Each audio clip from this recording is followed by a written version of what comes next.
മാറി മറയേണ്ടതോർത്ത്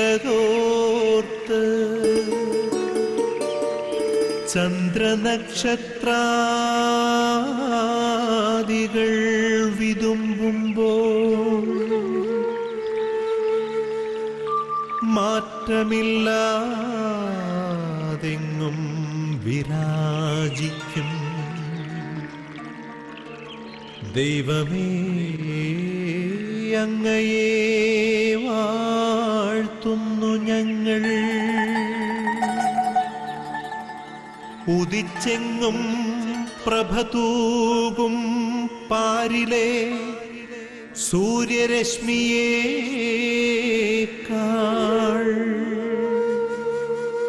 പ്രശോഭിച്ചെന്നും പ്രസാദമേകുന്ന ദൈവമേ, അങ്ങേ മഹിമാവെത്ര മനോജ്ഞം. പിതാവിന്റെയും പുത്രന്റെയും പരിശുദ്ധാത്മാവിന്റെയും നാമത്തിൽ ആമേൻ. ഈശോ മിശിഹായിലെ ഏറ്റവും സ്നേഹം നിറഞ്ഞ മാതാപിതാക്കന്മാരെ, പ്രിയ സഹോദരി സഹോദരന്മാരെ, ദൈവത്തിന്റെ വചനം കേൾക്കുവാനായിട്ട്, ദൈവവചനം ധ്യാനിക്കുവാനായി ദൈവം ഒരു പ്രാവശ്യം കൂടി നമ്മളെ ഈ ടെലിവിഷൻ പ്രോഗ്രാമിൽ ഒരുമിച്ച് ചേർത്തിരിക്കുകയാണ്. ഈ പ്രഭാതത്തിൽ തമ്പുരാന്റെ ഈ കൃപയ്ക്ക് നന്ദി പറയാം. ആദ്യമായി തന്നെ എല്ലാവർക്കും ഈ പ്രഭാതത്തിന്റെ എല്ലാവിധ പ്രാർത്ഥനകളും മംഗളങ്ങളും ഏറ്റവും സ്നേഹപൂർവ്വം ആശംസിക്കുന്നു. പ്രിയമുള്ളവരെ, ഓരോ പ്രഭാതവും നമുക്ക് നൽകുന്ന ഒരു വലിയ പ്രാർത്ഥനയുടെ അനുഭവമുണ്ട്. ഓരോ പ്രഭാതത്തിലെയും പ്രാർത്ഥന അന്നേ ദിവസത്തെ നമ്മളെ അനുഗ്രഹപൂർണമാക്കുകയാണ്. തീക്ഷണമായിട്ട് നമ്മളെല്ലാവരും പ്രാർത്ഥിക്കുവാനായി ഈ ടെലിവിഷൻ പ്രോഗ്രാമിൽ പ്രഭാത വിരുന്ന് ശുശ്രൂഷയിൽ ഒരുമിച്ച് ചേർന്നിരിക്കുകയാണ്. ലോകത്തിന്റെ വിവിധ ഭൂഖണ്ഡങ്ങളിലുള്ള ലക്ഷോപലക്ഷം വിശ്വാസികൾ ഒന്നു ചേർന്ന് പ്രാർത്ഥിക്കുന്ന അനുഗ്രഹത്തിന്റെ നിമിഷം. പ്രിയമുള്ളവരെ, ഒരു നിമിഷം കരങ്ങൾ കൂപ്പി നമുക്ക് തീക്ഷ്ണമായിട്ട് പ്രാർത്ഥിക്കാം. ഈ ശുശ്രൂഷ ഏറ്റവും അനുഗ്രഹദായകമാകുവാൻ, ഈ ശുശ്രൂഷയിലൂടെ ദൈവകൃപയും ദൈവാനുഗ്രഹത്തെയും നമ്മുടെ ജീവിതത്തിൽ സ്വന്തമാക്കുന്നതിന് വേണ്ടി നമ്മൾ പ്രാർത്ഥിച്ച് ഒരുങ്ങുകയാണ്. പ്രഭാത വരുന്ന ശുശ്രൂഷ പരിശുദ്ധ അമ്മയുടെ വിമല ഹൃദയത്തിന് സമർപ്പിക്കപ്പെട്ടിരിക്കുന്ന ശുശ്രൂഷയാണ്. അമ്മയോട് ചേർന്ന് നിന്നുകൊണ്ട് നമ്മൾ ഈ നിമിഷം പ്രാർത്ഥിക്കുകയും ദൈവവചനം ധ്യാനിക്കുകയും ചെയ്യുന്നത്. നമുക്കൊന്ന് ചേർന്ന് പ്രാർത്ഥിക്കാം. നന്മ നിറഞ്ഞ മറിയമേ സ്വസ്തി, കർത്താവ് അങ്ങയുടെ കൂടെ സ്ത്രീകൾ അങ്ങ് അനുഗ്രഹിക്കപ്പെട്ടവളാകുന്നു, അങ്ങയുടെ ദുരിതഫലമായ ഈശോ അനുഗ്രഹിക്കപ്പെട്ടവനാകുന്നു. പരിശുദ്ധ മറിയമേ തമ്പുരാന്റെ അമ്മേ, പാപികളായ ഞങ്ങൾക്ക് വേണ്ടി ഇപ്പോഴും ഞങ്ങളുടെ മരണസമയത്തും തമ്പുരാനോട് അപേക്ഷിക്കണമേ. ആമേൻ. പ്രിയമുള്ളവരെ, ഒരു നിമിഷം ഇന്നത്തെ ദിവസത്തെ എല്ലാ നിയോഗങ്ങളെയും ദൈവ തിരുസന്നിധിയിലേക്ക് നമുക്ക് ഉയർത്താം. തമ്പുരാന്റെ പക്കലേക്ക് നമ്മുടെ ജീവിത നിയോഗങ്ങൾ ഉയർത്തുന്നതോടൊപ്പം നമുക്കും ഒരു പ്രത്യേകമായിട്ട് ഒരു നിയോഗത്തിന് വേണ്ടി പ്രാർത്ഥിക്കാം. സമൂഹം ഒന്നു ചേർന്ന് എല്ലാ രോഗികളെയും സമർപ്പിച്ചുകൊണ്ട് പ്രാർത്ഥിക്കാം. ശാരീരികവും മാനസികവുമായ അസ്വസ്ഥതകളാൽ നിറയപ്പെട്ട വ്യക്തികൾ നമ്മുടെ ചുറ്റുമുണ്ടായിരിക്കാം, നമ്മുടെ ഭവനത്തിലുണ്ടായിരിക്കാം, നമ്മുടെ അയൽപക്കങ്ങളിലുണ്ടായിരിക്കാം, നമ്മുടെ ഇടവക സമൂഹത്തിലുണ്ടായിരിക്കാം. അവരെല്ലാം സമർപ്പിച്ചുകൊണ്ട് ഒരു നിമിഷം നമ്മൾ പ്രാർത്ഥിക്കുക. സൗഖ്യദായകനായ കർത്താവെ, നിന്റെ സൗഖ്യത്തിന്റെ കരം അവരുടെ മേൽ നീട്ടണമേ എന്ന് തീക്ഷണതയോടെ നമ്മൾ പ്രാർത്ഥിക്കുന്നു.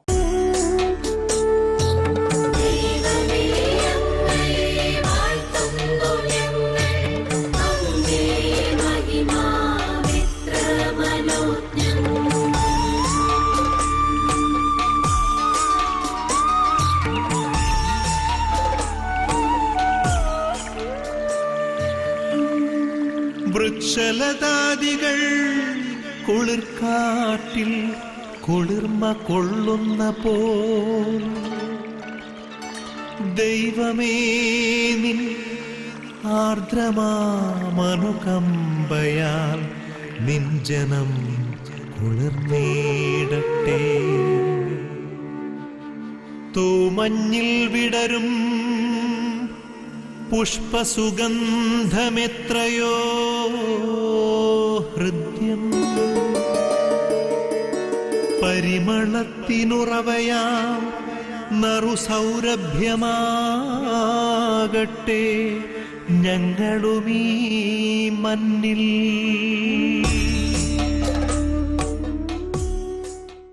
വചനം കേൾക്കാനായിട്ട് നമ്മുടെ ഹൃദയത്തെ നമുക്ക് ഒരുക്കാം. ശിരസ് മുതൽ പാദം വരെ ഒരുക്കപ്പെടണം വചനത്തിന്റെ അഭിഷേകത്തിന് വേണ്ടിയിട്ട്. കണ്ണീരോടെ ദൈവവചനം കേൾക്കാനായിട്ട് നമ്മൾ കാതോർക്കുമ്പോൾ ജീവിതം കൃപയാക്കി മാറ്റുക. നമ്മുടെ ഈ ഹൃദയങ്ങളെ ദൈവത്തിന്റെ പക്കലേക്ക് നമുക്ക് ഉയർത്താം. വിശുദ്ധ ലൂക്ക അറിയിച്ച നമ്മുടെ കർത്താവ് ഈശോ മിശിഹായുടെ പരിശുദ്ധ സുവിശേഷം അധ്യായം 6 വാക്യങ്ങൾ 17 മുതൽ. അവൻ അവരോട് കൂടെ ഇറങ്ങി സമതലത്തിൽ വന്നു നിന്നു. ശിഷ്യന്മാരുടെ ഒരു വലിയ ഗണവും അവന്റെ വചനം ശ്രവിക്കുന്നതിനും രോഗശാന്തി നേടുന്നതിനുമായി യൂദയ, ജെറുസലേം എന്നിവിടങ്ങളിൽ നിന്നും ടൈർ, സീദോൻ എന്നീ പ്രദേശങ്ങളിൽ നിന്നും വന്ന വലിയ ജനസമൂഹവും അവിടെ ഒരുമിച്ച് കൂടി. അശുദ്ധാത്മാക്കളാൽ പീഡിതരായവർ സുഖമാക്കപ്പെട്ടു. ജനങ്ങളെല്ലാം അവനെ ഒന്ന് സ്പർശിക്കുവാൻ അവസരം പാർത്തിരുന്നു. എന്തെന്നാൽ അവനിൽ നിന്ന് ശക്തി പുറപ്പെട്ട് എല്ലാവരെയും സുഖപ്പെടുത്തിയിരുന്നു. ഈശോ മിശിഹായിലെ ഏറ്റവും സ്നേഹം നിറഞ്ഞ മാതാപിതാക്കന്മാരെ, പ്രിയ സഹോദരി സഹോദരന്മാരെ, ഈശോനാഥൻ രോഗികളെ സുഖപ്പെടുത്തുന്ന തിരുവചന ഭാഗമാണ് ഇന്നേ ദിവസം നമ്മുടെ വിചിന്തനത്തിനായിട്ട് എടുത്തിട്ടുള്ളത്. ഈ തിരുവചന ഭാഗത്തിന് തൊട്ട് മുകളിലേക്ക് നമ്മൾ നോക്കുമ്പോൾ നമുക്ക് കാണുവാനായിട്ട് സാധിക്കും അവൻ അപ്പസ്തോലന്മാരെ തിരഞ്ഞെടുക്കുന്നത്. എവിടെ വെച്ചാണ്? അവൻ മലമുകളിൽ ആഴമായ പ്രാർത്ഥനയ്ക്ക് ശേഷം 12 പേരെ വിളിച്ച് തന്നോട് ചേർക്കുകയാണ്. അതിനുശേഷം അവൻ സമതലത്തിലേക്ക് ഇറങ്ങി വരികയാണ്. സമതലത്തിലേക്ക് അവൻ വരുമ്പോൾ അവൻ കാണുകയാണ് അനേകര് അവന് വേണ്ടിയിട്ട് കാത്തിരിക്കുകയാണ്. ടൈറിൽ നിന്നും സീദോനിൽ നിന്നും വന്ന ജനം ഒന്നു ചേർന്ന് അവനെ പ്രതീക്ഷിച്ച് കാത്തിരിക്കുക. പ്രതീക്ഷയോടെ എന്തിനു വേണ്ടിയിട്ട്? അവനെ ഒന്ന് കാണുവാനായിട്ട്, അവനെ ഒന്ന് സ്പർശിക്കുവാനായിട്ട്, അവനിൽ നിന്ന് അനുഗ്രഹം സ്വീകരിക്കുന്നതിന് വേണ്ടിയിട്ട്. 3 കാര്യങ്ങളാണ് സംഭവിക്കുന്നത്. ഒന്നാമതായിട്ട് അവനെ കാണുക. പ്രിയമുള്ളവരെ, നമ്മുടെയൊക്കെ ജീവിതത്തില് ദൈവത്തെ കാണുവാനായിട്ട് സാധ്യമാവുക. എന്താണ് ദൈവത്തെ കാണുക എന്ന് പറഞ്ഞാല്? അവനെ കാണുക. കാരണം എന്താണെന്ന് വെച്ചാല് അവന്റെ ജീവിതത്തിൽ നിന്ന്, അവന്റെ മുഖത്തിൽ നിന്ന് ഒഴുകുന്ന പ്രഭയാല് എൻ്റെ ജീവിതത്തെ ഒന്ന് നിറയ്ക്കുന്ന ഒരു അനുഭവം. പ്രിയമുള്ളവരെ, വചനം അതുകൊണ്ട് കൃത്യമായിട്ട് പറയുകയാണ്, ആരൊക്കെ അവന്റെ തിരുമുഖത്തേക്ക് നോക്കിയോ അവരൊക്കെ സൗഖ്യമുള്ളവരായിട്ട് തീർന്നു. പ്രിയമുള്ളവരെ, അവനെ ഒന്ന് കാണുക, കണ്ണുയർത്തി അവന്റെ നേരെ ഒന്ന് നോക്കുക. സക്കേബൂസിന്റെ ജീവിതത്തിലേക്ക് നോക്കിക്കേ. സക്കേബൂസ് സിക്കമോർ മരത്തിന്റെ മുകളിൽ ഇരുന്നു കൊണ്ട് അവന്റെ മുഖത്തേക്ക് നോക്കി. ഈശോ എന്തു ചെയ്തു? ആ മരത്തിന്റെ കീഴിൽ വന്നപ്പോൾ അവനോട് പറഞ്ഞു, വേഗം ഇറങ്ങി വരിക, അവന്റെ ഭവനത്തിൽ കയറി. എന്നിട്ട് യേശു പറയുന്നത് എന്താ? ഇന്ന് ഈ ഭവനത്തിന് രക്ഷ കൈവന്നിരിക്കുന്നു. വീണ്ടും നമ്മൾ കാണുകയാണ്, അന്ധയാചകനായ ബർത്തമയൂസ് ജെറുസലേമിന്റെ വഴിയരികിൽ ഇരുന്നുകൊണ്ട് വിളിച്ചു പറയുക, ദാവീദിന്റെ പുത്രനായ യേശുവേ, എന്നിൽ കനിയണമേ എന്ന്. അവന് കാഴ്ചയുടെ വരം ലഭിക്കുകയാ. വീണ്ടും നമ്മൾ കാണുകയാണ്, 10 കുഷ്ഠരോഗികള് കരം നീട്ടി വിളിക്കുകയാ, ദാവീദിന്റെ പുത്രനായ യേശുവേ, ഞങ്ങളിൽ കനിവുണ്ടാകണമേ, ഞങ്ങളിൽ സൗഖ്യപ്പെടുത്തണമേ എന്ന്. അവര് ശുദ്ധിയുള്ളവരായിട്ട് മാറി. പ്രിയമുള്ളവരെ, ദൈവത്തെ കാണുക. കത്തിജ്വലിക്കുന്ന മുൾപ്പടർപ്പിന്റെ നടുവില് യാവയെ മോശ കണ്ടതുപോലെ നമ്മുടെയൊക്കെ ജീവിതത്തില് ദൈവത്തെ കാണണം. തമ്പുരാന്റെ തിരുമുഖത്തേക്ക് ഒന്ന് നോക്കുവാനായിട്ട് ജീവിതത്തില് സാധ്യമാവുക.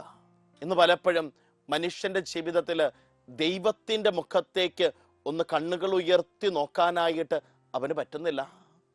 പലപ്പോഴും പാപഭാരം അവന്റെ കണ്ണുകളിൽ നിറയപ്പെട്ടത് കൊണ്ട്, അവന്റെ കൺപോളകൾ പാപഭാരത്താൽ അടയപ്പെടുന്നത് കൊണ്ട് പലപ്പോഴും കണ്ണുകൾ ഉയർത്തി ദൈവത്തിന്റെ തിരുമുഖത്തേക്കൊന്ന് നോക്കാനായിട്ട് മനുഷ്യന് സാധ്യമാക്കുന്നില്ല. പ്രിയമുള്ള ദൈവജനമേ, തമ്പുരാന്റെ തിരുമുഖത്തേക്ക് ഒന്ന് നോക്കുവാനായിട്ട് സാധ്യമാവുക.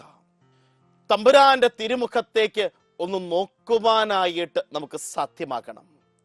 യെശയ്യാ പ്രവാചകന്റെ പുസ്തകം 58-ാമത്തെ അധ്യായം 8-ാം വാക്യം പറയുകയാണ്, നിന്റെ വെളിച്ചം പ്രഭാതം പോലെ പൊട്ടിവിരയും, നീ വേഗം സുഖം പ്രാപിക്കും. വീണ്ടും നമ്മൾ കാണുകയാണ്, ജെറമ്യാ പ്രവാചകന്റെ പുസ്തകം 31-ാമത്തെ അധ്യായം 16-ാം വാക്യം പറയുകയാണ്, കരച്ചിൽ നീർത്തി കണ്ണുനീർ തുടയ്ക്കുക, നിന്റെ യാതനകൾക്ക് പ്രതിഫലം ലഭിക്കും. ദൈവത്തിന്റെ മുഖത്തേക്ക് നോക്കുക. നമ്മുടെ ജീവിതത്തില് എത്രമാത്രം തമ്പുരാന്റെ തിരുമുഖത്തേക്ക് ഒന്ന് നോക്കുവാനായിട്ട് സാധ്യമാവുകയാണ്. മലാക്കിയാസ് ദീർഘദർശിയുടെ പുസ്തകം 4-ാമത്തെ അധ്യായം 2-ാം വാക്യം പറയുകയാണ്, എൻ്റെ നാമത്തെ ഭയപ്പെടുന്ന നിങ്ങൾക്ക് വേണ്ടി നീതിസൂര്യൻ ഉദിക്കും, അതിൻ്റെ ചിറകുകളിൽ സൗഖ്യമുണ്ട്. ഒന്നാമതായിട്ട് ദൈവത്തെ നോക്കുക, രണ്ടാമതായിട്ട് അവനെ ഒന്ന് സ്പർശിക്കുക. പ്രിയമുള്ളവരെ, തമ്പുരാനെ ഒന്ന് സ്പർശിക്കുക. രക്തസ്രാവക്കാരി സ്ത്രീ വിശ്വാസത്തോടെ അവന്റെ വസ്ത്രത്തിന്റെ വിളിമ്പിൽ തൊട്ടു, അവൾ സൗഖ്യമുള്ളവളായിട്ട് തീർന്നു. ദൈവത്തെ ഒന്ന് സ്പർശിക്കുക. ആത്മീയമായിട്ടുള്ള ഒരു സ്പർശനം, ദൈവത്തെ ഒന്ന് പിടിക്കാനായിട്ട് ജീവിതത്തിൽ സാധ്യമാവുക. ഇന്ന് പലപ്പോഴും മനുഷ്യന്റെ ജീവിതത്തിൽ ദൈവത്തെ ഒന്ന് പിടിക്കാൻ, ദൈവത്തെ ഒന്ന് മുറുകെ പിടിച്ചുകൊണ്ട് ഒന്ന് ജീവിക്കുവാനായിട്ട് ഏത് തകർച്ചയും ഏത് പ്രയാസവും ഏത് രോഗവും ഏത് ആകുലതയും വരിഞ്ഞു മുറുക്കുമ്പോഴും തമ്പുരാനെ ഒന്ന് ചേർത്ത് പിടിക്കാനായിട്ട് ജീവിതത്തിൽ സാധിക്കണം. പ്രിയമുള്ളവരെ, ദൈവത്തെ മുറുകെ പിടിച്ചവരുടെ ഒരു വലിയ കഥയാ തിരുവചനം നമ്മുടെ ജീവിതത്തിലേക്ക് നൽകുന്നത്. അബ്രാഹത്തിന്റെ ജീവിതത്തിൽ നോക്കിക്കേ, അവൻ ദൈവത്തെ മുറുകെ പിടിച്ച് ജീവിച്ചവനാ. ഇസഹാക്കിന്റെ ജീവിതത്തിലേക്ക് നോക്കിക്കേ, ദൈവത്തെ മുറുകെ പിടിച്ച് ജീവിക്കുക. യാക്കോബിന്റെ ജീവിതത്തിൽ നോക്കിക്കേ, വാർദ്ധക്യത്തിന്റെ അവസ്ഥയിലും ദൈവത്തിൽ ആശ്രയിച്ച് ദൈവത്തിൽ മുറുകെ പിടിച്ചുകൊണ്ട് ജീവിക്കുകയാണ്. അപ്പൊ ദൈവത്തെ മുറുകെ പിടിക്കാനായിട്ട് ജീവിതത്തിൽ സാധ്യമാവുക, അവനെ ഒന്ന് സ്പർശിക്കാനായിട്ട്. നമ്മുടെയൊക്കെ ജീവിതത്തിൽ നമുക്കത് പരിശോധിച്ച് നോക്കണം. എൻ്റെ ജീവിതത്തിന്റെ പ്രയാസത്തിലും എൻ്റെ ജീവിതത്തിന്റെ ആകുലതയിലും എൻ്റെ ജീവിതത്തിന്റെ രോഗത്തിന്റെ അവസ്ഥയിലും ദൈവത്തെ മുറുകെ പിടിക്കുവാനായിട്ട് തമ്പുരാന്റെ സംരക്ഷണത്തിനും തമ്പുരാന്റെ കൃപയ്ക്കും ജീവിതത്തെ ഒന്ന് സമർപ്പിക്കുവാനായിട്ട് നമുക്ക് സാധിക്കുന്നുണ്ടോ? ഇതൊരു വലിയ ചോദ്യമാണ്. ഇന്ന് പ്രയാസം, പ്രതിസന്ധി, രോഗം കടന്നു വരുമ്പോൾ ദൈവത്തെ ഉപേക്ഷിക്കുന്നവരാണ്. ഒരു തകർച്ച ജീവിതത്തിൽ കടന്നു വരുമ്പോൾ, ഒരു രോഗം കടന്നു വരുമ്പോൾ ഞായറാഴ്ച പള്ളിയിൽ പോലും പോകുന്നില്ല എന്ന് തീരുമാനമെടുക്കുന്നവരുടെ വലിയൊരു ഗണമാണ് നമ്മുടെ ചുറ്റും. ഇന്ന് ആധുനിക ലോകത്തേക്ക് നോക്കുമ്പോൾ, പ്രത്യേകിച്ച് യുവജനങ്ങളുടെ ഇടയിലൊക്കെ പലരും ചിന്തിക്കുന്നുണ്ട്, ഓ, എനിക്ക് ഞാൻ ആഗ്രഹിച്ച പോലെ കാര്യങ്ങൾ നടന്നില്ല, അതുകൊണ്ട് ഇനി ഞാൻ പള്ളിയിലേക്കില്ല, പ്രാർത്ഥനയ്ക്കില്ല, ജപമാല ഉപേക്ഷിച്ചു. ചില വ്യക്തികളെയൊക്കെ ജീവിതത്തിൽ കണ്ടുമുട്ടിയിട്ടുണ്ട്. കഴുത്തിൽ കിടന്ന ജപമാല വരെ ഊരി മാറ്റിവെച്ചുകൊണ്ട് ജീവിക്കുന്ന വ്യക്തികൾ.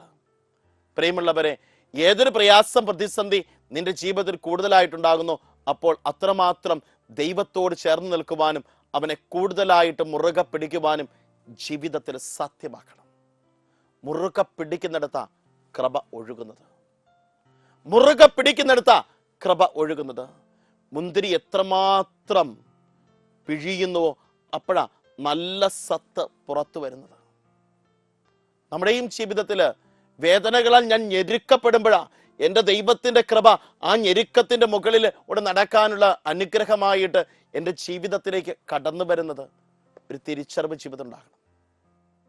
ഈ ഒരു തിരിച്ചറിവ് നമ്മുടെയൊക്കെ ജീവിതത്തിൽ ഉണ്ടാകുമ്പോൾ നമുക്ക് കൃപയുണ്ടാവുകയാണ്. നിയമാവർത്തന പുസ്തകം 32-ാമത്തെ അധ്യായം 39-ാം വാക്യം ഇപ്രകാരം പറയുകയാണ്, ഇതാ ഞാൻ മാത്രമാണ് ദൈവം, ഞാനല്ലാതെ വേറെ ദൈവമില്ല. കൊല്ലുന്നതും ജീവിപ്പിക്കുന്നതും ഞാൻ, മുറിവേൽപ്പിക്കുന്നതും സുഖപ്പെടുത്തുന്നതും ഞാൻ തന്നെ. വചനം കൃത്യമായിട്ട് നമ്മളോട് പറയുകയാണ്, കൊല്ലുന്നതും ജീവിപ്പിക്കുന്നതും ഞാൻ, മുറിവേൽപ്പിക്കുന്നതും സുഖപ്പെടുത്തുന്നതും ഞാൻ തന്നെ. പ്രിയമുള്ള ദൈവജനമേ, നമ്മുടെയൊക്കെ ജീവിതത്തിൽ യാതനകൾ, പ്രയാസങ്ങൾ വരുമ്പോൾ കണ്ണീരോടെ ദൈവത്തെ മുറുകെ പിടിക്കാനായിട്ട് നമുക്ക് സാധ്യമാകണം.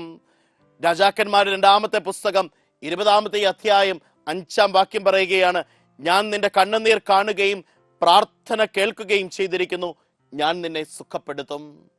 ഞാൻ നിന്റെ കണ്ണുനീർ കാണുകയും പ്രാർത്ഥന കേൾക്കുകയും ചെയ്തിരിക്കുന്നു, ഞാൻ നിന്നെ സുഖപ്പെടുത്തും.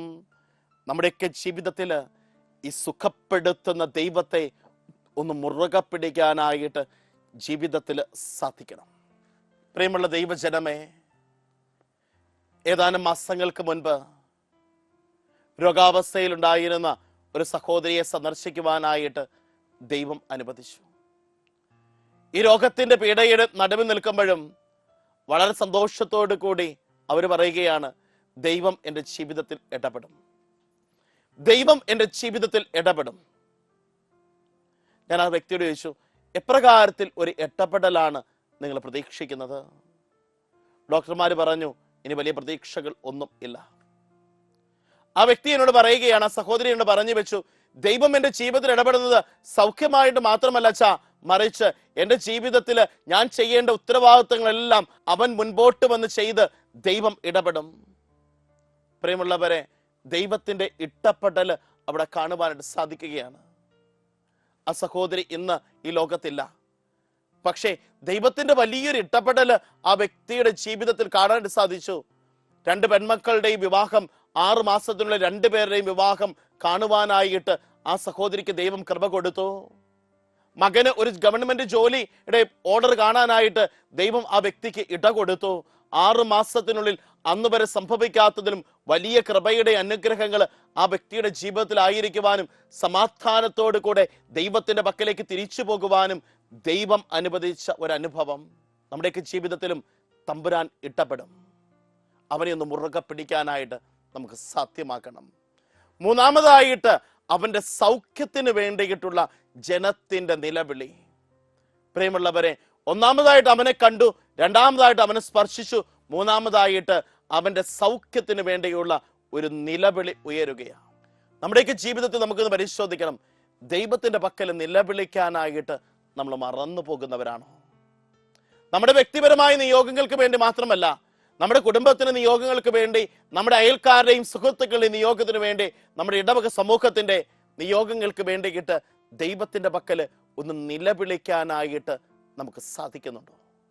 നിലവിളി കേൾക്കുന്ന തമ്പുരാന്റെ അടുക്കൽ നിലവിളിച്ചുകൊണ്ട് കൃപയെ നേടുക. ഇസ്രായേൽ ജനത്തിന്റെ നിലവിളിക്ക് ദൈവം എന്നും ഉത്തരം കൊടുത്തിട്ടുണ്ട്.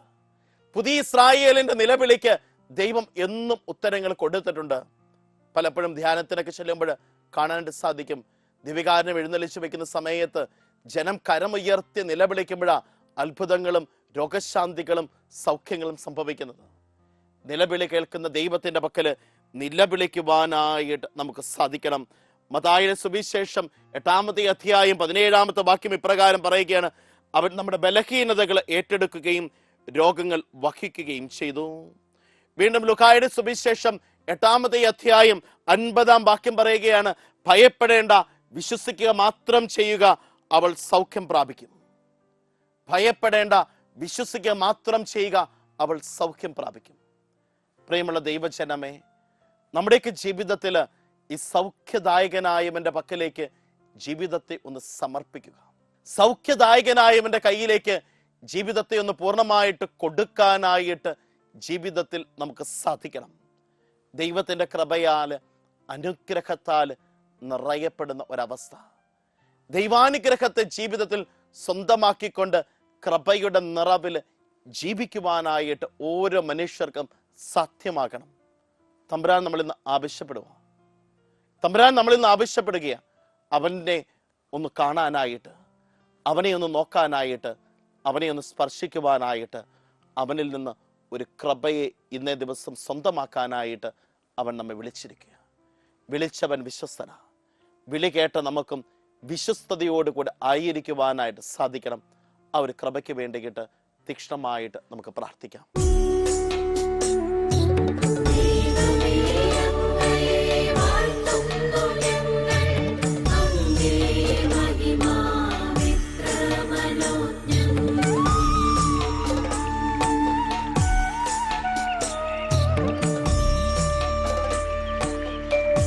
ഉദയേ പക്ഷികൾ ഉതിർത്തും സംഗീതത്താൽ തുടിക്കുന്നു ഭൂമിയാകെ. സ്വർലോകനാഥാനിൻ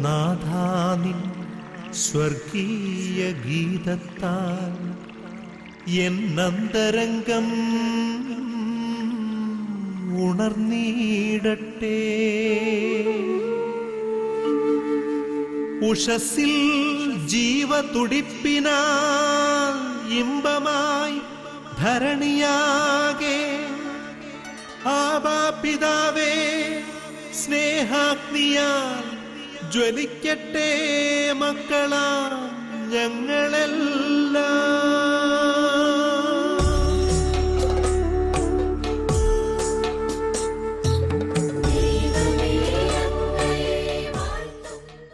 ഒരു നിമിഷം കരങ്ങൾ കുപ്പി കണ്ണുകളടച്ച് തീക്ഷണമായിട്ട് ഒരു ദൈവാനുഭവത്തിന് വേണ്ടിയിട്ട് പ്രാർത്ഥിക്കാം.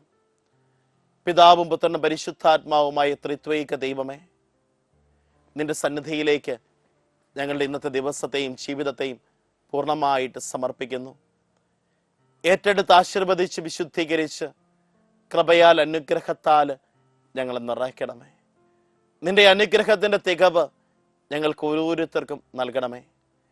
പരിശുദ്ധ അമ്മേ മാതാവേ, നിന്റെ നീല മേലങ്കിയാൽ പൊതിഞ്ഞ് ഇന്ന ദിവസം ഞങ്ങളെ ഓരോരുത്തരെയും കാത്ത് പരിപാലിക്കണമേ. വിശുദ്ധ ഔസേപ്പ് പിതാവേ, ഞങ്ങൾക്ക് വേണ്ടി മധ്യസ്ഥം അപേക്ഷിക്കണമേ. സകല വിശുദ്ധരെ, വാഴ്ത്തപ്പെട്ടവരെ, വേദസാക്ഷികളെ ഞങ്ങൾക്ക് വേണ്ടിയിട്ട് സ്വർഗീയ സിംഹാസനത്തിന്റെ മുൻപിൽ മധ്യസ്ഥം യാചിച്ച് പ്രാർത്ഥിക്കണമേ. ഞങ്ങളുടെ പേരിന് കാരണഭൂതനായ വിശുദ്ധനെ, വിശുദ്ധയെ, ഞങ്ങളുടെ ഇടവകയുടെ പേരിന് കാരണഭൂതരായ വിശുദ്ധനോടും വിശുദ്ധയോടും നമുക്ക് പ്രാർത്ഥിക്കാം. അതോടൊപ്പം തന്നെ സ്വർഗം നമുക്ക് നൽകിയിരിക്കുന്ന വലിയ സമ്മാനമാണ് നമ്മുടെ കാവൽ മാലാഖ. ഇന്ന ദിവസം എല്ലാ രോഗപീഠകളിൽ നമ്മളിൽ നിന്ന് വിട്ടുമാറ്റപ്പെടുന്നതിന് വേണ്ടി കിട്ടും. ശത്രുവിന്റെ ഒരു തിന്മയുടെ ഭാവങ്ങളും നമ്മുടെ ജീവിതത്തിൽ കടന്നു വരാതിരിക്കുന്നതിന് വേണ്ടിയിട്ട് കാവൽ മാലാഖായുടെ സംരക്ഷണം തേടി നമുക്ക് പ്രാർത്ഥിക്കാം. പ്രിയമുള്ളവരെ, പ്രഭാത വരുന്ന ശുശ്രൂഷ പരിശുദ്ധ അമ്മയ്ക്ക് സമർപ്പിക്കപ്പെട്ട ശുശ്രൂഷയാണ്.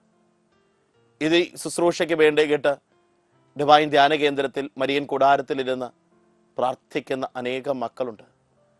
അവരുടെ നിയോഗങ്ങളോട് നമ്മുടെ പ്രാർത്ഥനകളും നമ്മൾ ചേർത്ത് വെക്കുക. ഈ ടെലിവിഷൻ പ്രോഗ്രാമിന്റെ പിന്നിൽ പ്രവർത്തിക്കുന്ന ഒത്തിരി മക്കളുണ്ട്. അവരെയും അവരുടെ കുടുംബങ്ങളെയും ജീവിതങ്ങളെയും സമർപ്പിച്ചുകൊണ്ട് പ്രാർത്ഥിക്കാം. നമ്മൾ ഇന്നേ ദിവസം ദിവ്യബലിയിൽ പങ്കെടുക്കുമ്പോൾ, ജപമാല ചൊല്ലുമ്പോൾ, കരുണക്കൊന്ത ധ്യാനിക്കുമ്പോൾ, ദൈവവചനം വായിക്കുമ്പോൾ, നൊവേനകൾ ചൊല്ലി പ്രാർത്ഥിക്കുമ്പോൾ ഇവരുടെ പ്രാർത്ഥനാ നിയോഗങ്ങളും ചേർത്ത് വെച്ച് നമുക്ക് പ്രാർത്ഥിക്കാം. അതോടൊപ്പം തന്നെ നമ്മൾ ആദ്യം പറയപ്പെട്ട നിയോഗം, എല്ലാ രോഗികളെയും, ശാരീരികവും മാനസികവുമായ അസ്വസ്ഥതകൾ അനുഭവിക്കുന്ന എല്ലാ മക്കളെയും സമർപ്പിച്ച് ഒരു നിമിഷം പ്രാർത്ഥിക്കാം.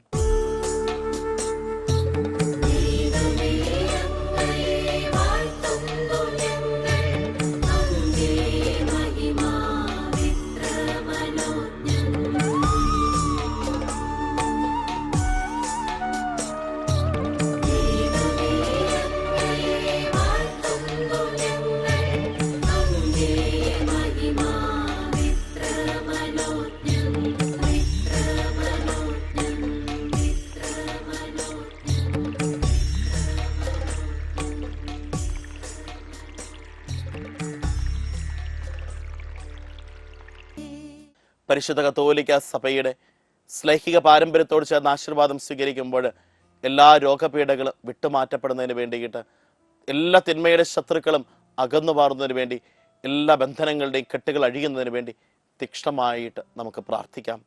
മാർപ്പാപ്പായിൽ നിന്ന് മെത്രാന്മാരിലേക്ക്, മെത്രാന്മാരിൽ നിന്ന് വൈദികരിലേക്ക് ഒഴുകിയിറങ്ങുന്ന ശ്ലൈഹിക പാരമ്പര്യത്തോട് ചേർത്ത് വെച്ച് വിശുദ്ധ കുരിശിനാൽ ആശീർവാദം സ്വീകരിക്കുവാനായി നമുക്ക് കരങ്ങൾ കൂപ്പാം, ശിരസ് നമിക്കാം.